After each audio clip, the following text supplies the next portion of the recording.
বিচার সংস্কার এবং নির্বাচন বাংলাদেশের এই মুহূর্তের প্রধান জাতীয় স্বার্থ। ফলে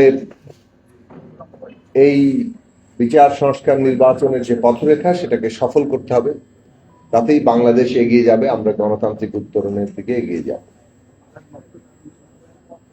বিশেষভাবে যদি বলি যে সংস্কারের যে আকাঙ্ক্ষা অভ্যুত্থানের মধ্য দিয়ে তৈরি হচ্ছে, আমাদের শহীদের রক্তের উপর দাঁড়িয়ে যে অভ্যুত্থান, তার যে আকাঙ্ক্ষা স্বপ্ন, বাংলাদেশের এই রাষ্ট্র ব্যবস্থার পরিবর্তন করতে হবে। এবং এটা একেবারে ঘোষিতভাবেই রাজনৈতিক দলগুলো এই ফ্যাসিবাদ বিরোধী সংগ্রামের মধ্য দিয়ে লক্ষ্য হিসেবে সামনে নিয়ে এসেছিল যে আমরা শাসকের পরিবর্তন চাই, ফ্যাসিবাদী শাসকের পতন চাই, একই সাথে এই রাষ্ট্র ফ্যাসিবাদী শাসন ব্যবস্থা, রাষ্ট্র ব্যবস্থা তার বদল ঘটিয়ে এখানে রাষ্ট্রের গণতান্ত্রিক রূপান্তর ঘটানো, এখানে সংস্কারের মধ্য দিয়ে একটা নতুন রাজনৈতিক বন্দোবস্ত তৈরি করা, এই কথাগুলো আমরা নানাভাবে বলেছি।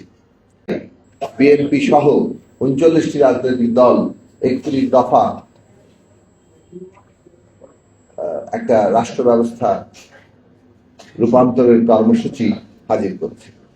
তার মানে সরকার এবং শাসন ব্যবস্থা বদলের যে সংগ্রাম, সেই শাসন ব্যবস্থা বদলের জন্য যে সংস্কার কর্মসূচি, অভ্যুত্থানের পরে গত ১ বছর ধরে সেই সংস্কার বিষয়ে আমরা আলাপ আলোচনা করে একটা ন্যূনতম জাতীয় ঐক্যমত্যে পৌঁছেছি। কাজেই এই যে সংস্কার, এই সংস্কার আমাদেরকে বাস্তবায়ন করতে হলে নির্বাচন লাগবে।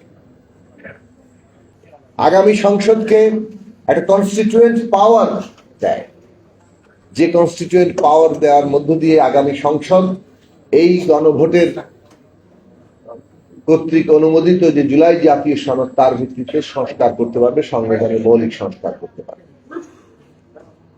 এবং আগামী আইনসভা প্রথম ৬ মাস সংবিধান সংস্কার পরিষদ হিসেবে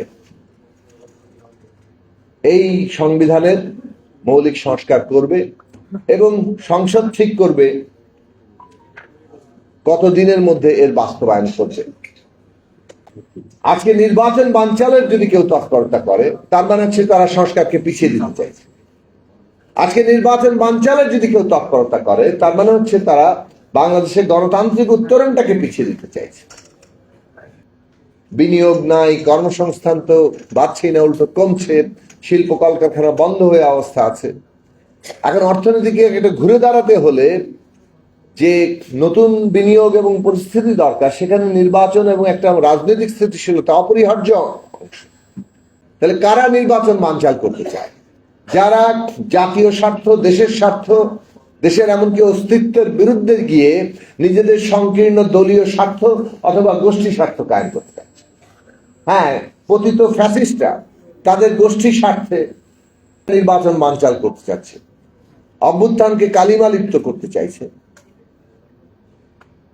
এবং নানাভাবে তারা তাদের প্রচার প্রচারণা চালিয়ে যাচ্ছে।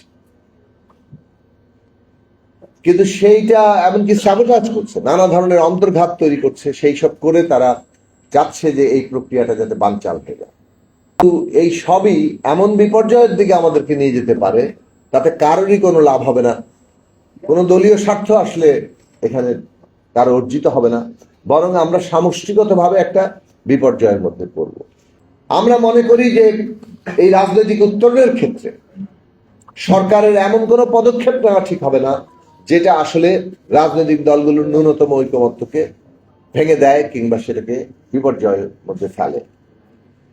ন্যূনতম ঐকমত্যের মধ্যে থেকেই কিভাবে আমরা এই গণতান্ত্রিক উত্তরণ ঘটাতে পারবো, সেটা আমরা বারবার বলে এসেছি এবং আমরা এখনো স্পষ্ট করে বলি।